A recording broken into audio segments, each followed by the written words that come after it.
Oh my goodness. Kararating lang namin. Ay, grabe. Malakad sana kami. Kaya lang hindi ko kayang init talaga. Sobra. Sakit ang ulo ko. Sobrang init. Grabe. Kaya nagtaksi na lang kami, pauwi.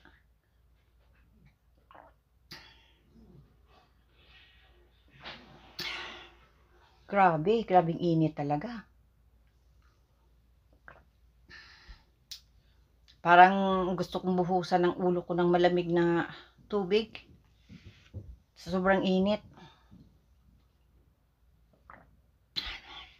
Nasunog-sunog ang aking kutis.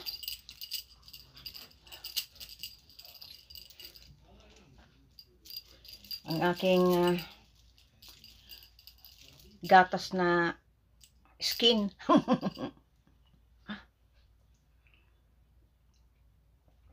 Ay, pinapaligo ko gatas pag ako na shower. Kaya madaling maubos ang gatas namin. Kasi nagbababad ako sa gatas. Yan. Habang nagbababad ako sa gatas, nagiinom ako ng gatas. See? What's wrong, Al?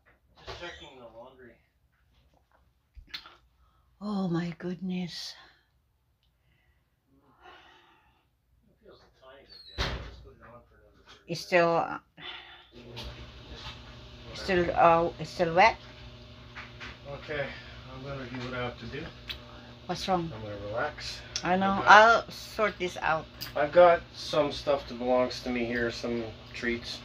Yeah, wait a minute. I'm just sitting down and have my relax. Okay. yeah, because I'm really I'm really too hot. Paano yung ibang tao nilakad sa init? Oh, paano na nagagawa yung grabe. Kahit nung nasa Pilipinas pa ako, talagang takot ako sa init.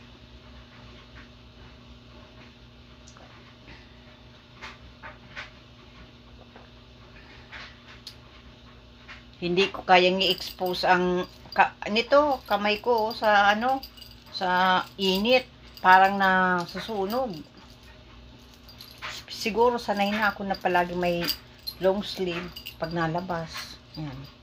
Kaya parang nasunog na sunog.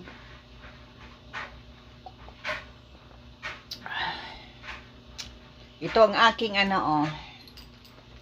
gatas. See? Yan. Ang aking gatas. Almond milk.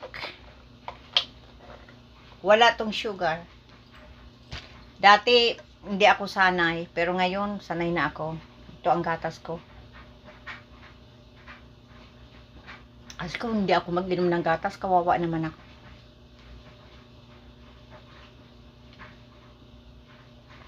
Mahal lang, pero hindi kailangan na anong tawag yung magtipid ka sa pagkain.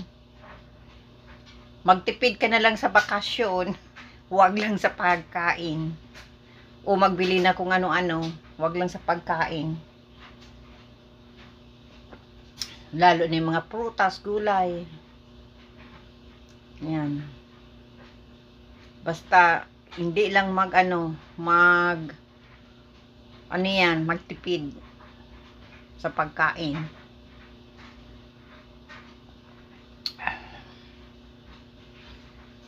Magbakal ng naubusan ng paper towel. Kaya nakalimutan.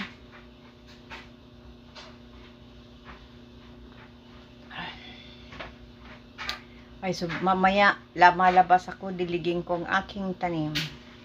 Yan.